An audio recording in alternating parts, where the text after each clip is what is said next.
Hey everyone.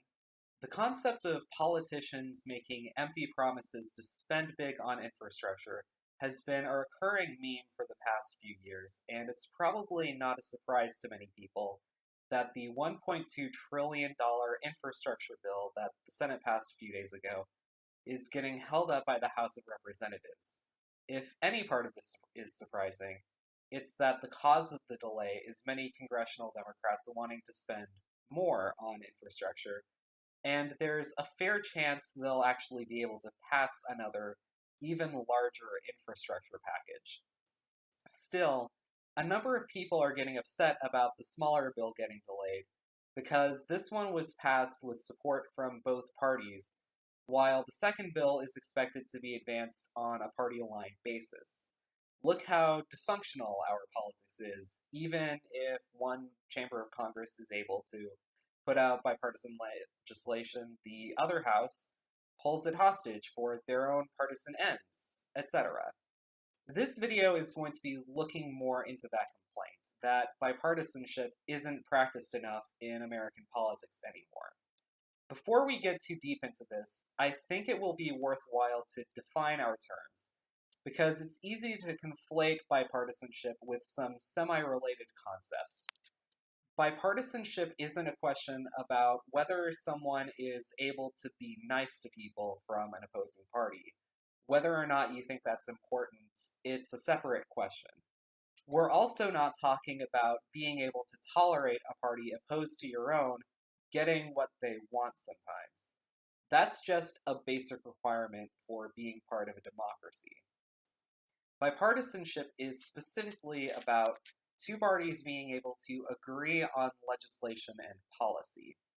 Whichever of the two major parties is in power, there's a hope that they will invite their opposition to help write new bills and will only advance major policies with support from at least part of the opposing party. Let's think about what it would look like if this vision was consistently practiced. Whenever control of government changed hands, there would be firm reassurances from the winners that they would lead in a way that was acceptable to as many people as possible, and that they would seek input from the other side. The losing party in this idealized scenario would agree that bipartisan consensus is one of the most important things to achieve in governing, and they would eagerly participate in negotiations for all major pieces of legislation. The two sides would compromise on everything, and they would live happily ever after, or something. If this sounds at all desirable to you, I have a question for you to think over. If this was how politics worked, then what would be the point of voting? If both sides get to shape whatever policies get enacted, then, by definition, voting out the party in power is never going to give you more than tiny changes to the legislation that ultimately gets passed. Your vote could never change anything, or anything major, so why bother? And if voting can never change anything, why have elections in the first place?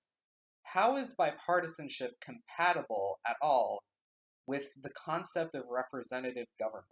In most democratic countries, an American-style norm that opposing parties need to work together doesn't really exist.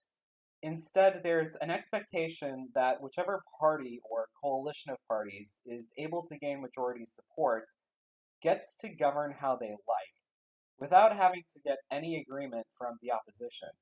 In any healthy democracy, there will, of course, be norms that the winning party can't cement themselves into power by, say, making it excessively difficult for the opposition's supporters to vote, or by drawing election districts in a way that overwhelmingly favors themselves. But as long as they don't rig the game or trample on constitutional rights, the winners in most democracies are welcomed to do whatever they think is a good idea.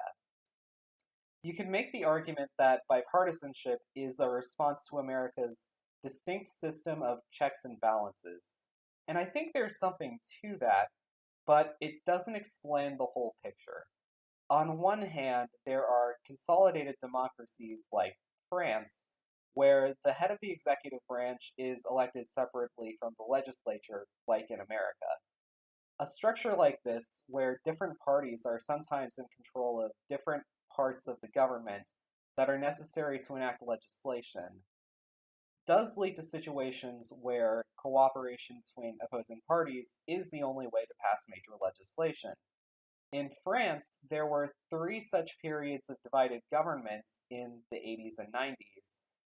I don't have any poll numbers on how well many of the French people liked having divided government, but they did vote in a referendum in 2000 to shorten the length of the president's term so that divided government would be way less likely to happen. So I get the impression they weren't super fond of it. On the other hand, the American interest in bipartisanship isn't situational. Many people still care about it, even when one party has control of the presidency and both houses of Congress, such as right now, for example. So even if this is just an adaptation to frequent periods of divided government, maybe it has gone a bit too far and leaked into Americans' understanding of how government should be managed in all circumstances. I hope I've shown that if you stop to think about what bipartisanship really calls for, it may not have as much of a place in a functioning democracy as some of us seem to think it does. Anyway, that's my bit. If you hated this video, please leave a thumbs down and tell me about it in the comments. If you didn't, then I would really appreciate if you would subscribe and share this video with someone you think would get something out of it. See you later.